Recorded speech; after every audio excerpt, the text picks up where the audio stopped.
जय जगन्नाथ मु सोनी आपन स्वागत करुच्ची Soni kitchen and blog channel को आशा कर जगन्नाथ कृपार आपण मैंने समस्ते भल थे जोर था भल था सुरक्षित था वीडियो को फास्ट लास्ट जाए देखुए जब पसंद आसला गोटे लाइक करेंगे फ्रेंड सहित शेयर करेंगे आ चैनल जब नुआ अच्छा चैनल गोटे सब्सक्राइब करने तो डे नक चलते स्टार्ट करवा आज टिप्स अच्छी आपणकर हाथ कहूणी आंठू बेक जेकोन जगह जो गोड़ गंठी सब कड़ा पड़ जाए ताकू केमिति आपण अति सहज उपाय छड़े पारे मात्र 15 मिनट में आपणकर जिते कड़ा पड़ी सब जाक छाड़ीज तो देखूँ ये प्रथम जिनसटी मुझे चीनी को मुझे भल भाव में गुंड करनी चीनी की टी गुंड करने बेसी पूरा पाउडर भड़ी करेंगे जमी अटा बेसन सेमती ना टिके ददरा टिके थी कारण चीनी जगह बड़ बड़ रुआ तो ताकू टिके गुंड करने तो ये गोटे छोट चामच नहीं गली चामचाए चीनी गुंड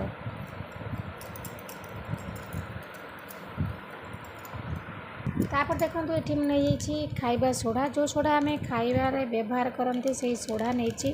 बेकिंग सोडा बेकिंग पाउडर नेबेनी बेकिंग सोडा नेबे तो ये मुझे चीनी देहरे मिसई नौची हाफ चामच भली सोडा चीनीटा आपणकर स्किन जो लगे स्क्रब भली काम कर माने घषिला बेले आपणकर आराम से सब प्रकार मैला को बाहर करनब खाइबा सोडा आपणकर सबजाक दाग को माने दूर कर दाग भल करता मैला जमी थे काढ़ी दिए माने कड़ा पड़ता जगह को खाइबा सोडा आपणकर सफा करदेव तो देखो ये मुझे पकईनी गली गोटे चामच चीनी गोटे चामच खाइबा सोडा तापर देखो ये नेक्स्ट जिनटा मुझे नड़िया तेल आम स्किन को बहुत सॉफ्ट कर आ जो दाग आम छड़ेबा दाग भी छड़ाई हेल्प कर तो स्किन को ग्लोइंग कर तो से मुझे गोलैयापी नहीं जाइए नड़िया तेल तो आपको आम ए गोलई नवा तो गोलैयापी आपन को जी तेल दरकार पड़ो आपड़ से ही तेल ने देखो ये मुझे गोटे चामच तेल नहीं गली ये आउ गोटे जिनस आड करार अच्छी तो ये मुझे तेल एतिक नहीं आ दरकार पड़े पछे नेबी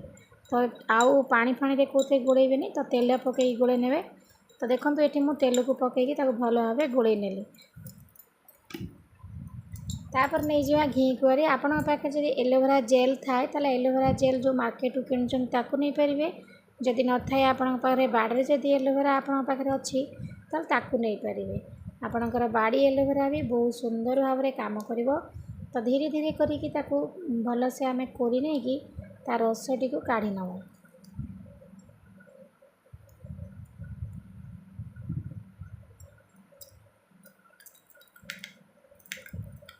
एलोवेरा जेल टी आम स्किन सब प्रकार दाग को दूर करता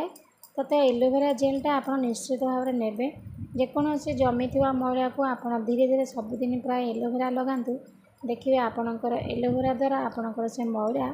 आपे आपे छाड़ीज तो देखो मुझे कोरी नहीं गली यही भाव में तार रसटी बाहरी पड़ा आमको तार रस दरकार अच्छी आस्ते आस्ते जब चामच करेंगे तार रसटी बहुत बढ़िया से बाहरी आसो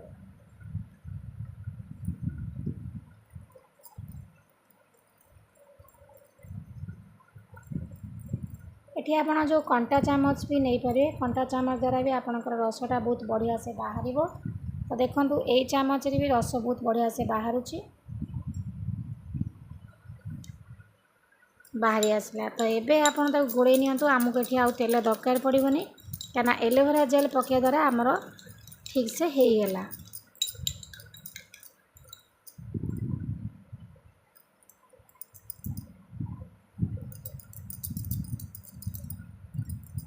जोर जोर रांपिले खंड खंड पड़े आसो तो आप चेष्टा करेंगे धीरे धीरे रांपापी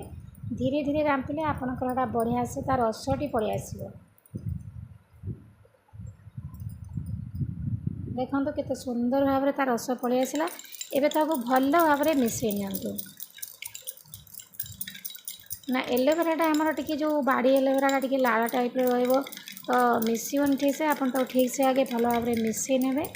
मिसई सारापर आपणकर बेक हाथ कौणी आंठू जेको जगह कड़ा पड़ी लगे आप देखिए 15 मिनट पर आप ये करदे धोईदेवे आपणकर कड़ा आराम से छाड़ीज मु आपण को छड़े देखा आप भिडियो टी स्किप करंतुनी ठीक से देखु जानीपर देखो एथर रेडी हो तो ये देखो गोटे जगार मु गरम पानी नहीं जापर नहीं गोटे कपड़ा आप जेकोसी गोटे सूता कपड़ा नहीं जातु से गरम पानी आप कपड़ा टी बुड़े नियंतु ବୁଡ଼ି ସାରିଲା ପରେ ଆପଣଙ୍କର ଯେଉଁ ଜାଗାରେ କଳା ପଡ଼ିଯାଇଛି ଆପଣ ସେଇ ଜାଗାରେ ସେ ଯେଉଁ କପଡ଼ା ଗରମ ଗରମ ପାଣି ନେଇଛନ୍ତି ତାକୁ ଭଲ ଭାବରେ ସେ ଜାଗାରେ ଛପେଇ ଦିଅନ୍ତୁ, ମାନେ ଭିଜେଇ ଦିଅନ୍ତୁ। ଭିଜିଗଲା ପରେ କିଛି ସମୟ ଛାଡ଼ିଦେବେ ଶୁଖିବା ଲାଗି। ତ ଏବେ ଦେଖନ୍ତୁ ମୁଁ ସେଇ ଜାଗାରେ ଗରମ ପାଣି ଛପେଇ ନେଉଛି। ଗରମ ପାଣି ଛପେଇବା ଦ୍ୱାରା କ'ଣ ହେବ ନା ଆପଣଙ୍କର ସେ ଜାଗାଟା ଭଲସେ ଫୁଲିଯିବ, ଭିଜିକିନା ମଳ ଯାକ ଭଲସେ ବାହାରି ଆସିବ। ତ ଗରମ ପାଣି ଭଲ ଭାବରେ ଆପଣ ସେ ଜାଗାରେ ଛପେଇ ନିଅନ୍ତୁ।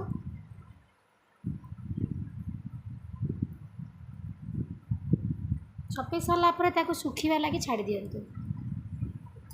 ଏ ଗୋଡ଼ର ଗଣ୍ଠି ଜାଗା ବି ବହୁତ କଳା ପଡ଼ିଯାଇଥାଏ। ତ କିଛି ଲୋକଙ୍କର ହାତ କହୁଣି, ଆଣ୍ଠୁ, ବେକ ଆଉ ଏଇ ଯେଉଁ ଗୋଡ଼ର ଗଣ୍ଠି ପୁରା ବହୁତ କଳା ପଡ଼ିଯାଏ।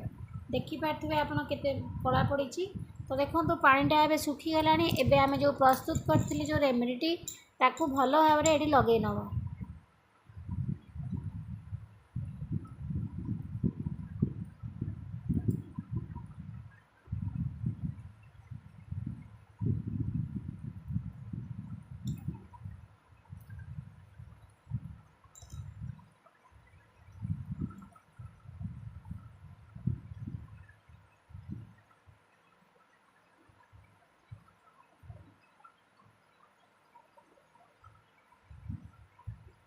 ଲଗାଇ ସାରିଲା ପରେ ଆକୁ ମୁଁ 15 ମିନିଟ୍ ଛାଡ଼ି ଦେଉଛି ଶୁଖିବା ଲାଗି। ତାପରେ ମୁଁ ଆପଣଙ୍କୁ ଦେଖାଇ ନେବି।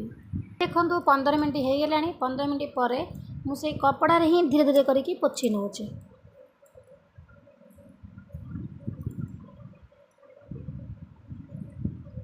ଦେଖନ୍ତୁ ବିଲକୁଲ ବି କଳା ନାହିଁ, ସବୁଯାକ କଳା ଛାଡ଼ିଗଲା।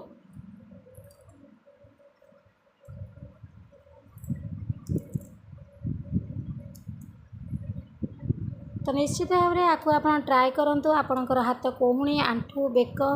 ଆଉ ଗୋଡ଼ର ଏଇ ଯେଉଁ ଗଣ୍ଠି ଜାଗା ସବୁ କଳା ପଡ଼ିଯାଇଥାଏ ତ ଆରାମସେ ଛାଡ଼ିଯିବ। ତ ଆଶା କରୁଛି ଆଜିର ଭିଡ଼ିଓ ଆପଣଙ୍କୁ ପସନ୍ଦ ଆସିଥିବ। ଯଦି ପସନ୍ଦ ଆସିଥାଏ ଗୋଟେ ଲାଇକ୍ କରିବେ, ଫ୍ରେଣ୍ଡଙ୍କ ସହିତ ସେୟାର କରିବେ, ଆଉ ଚ୍ୟାନେଲ୍ ଯଦି ନୂଆ ଅଛନ୍ତି ଚ୍ୟାନେଲ୍ ଗୋଟେ ସବସ୍କ୍ରାଇବ୍ କରିନେବେ। ତ ଆଜି ପାଇଁ ମୁଁ ବିଦାୟ ନେଉଛି।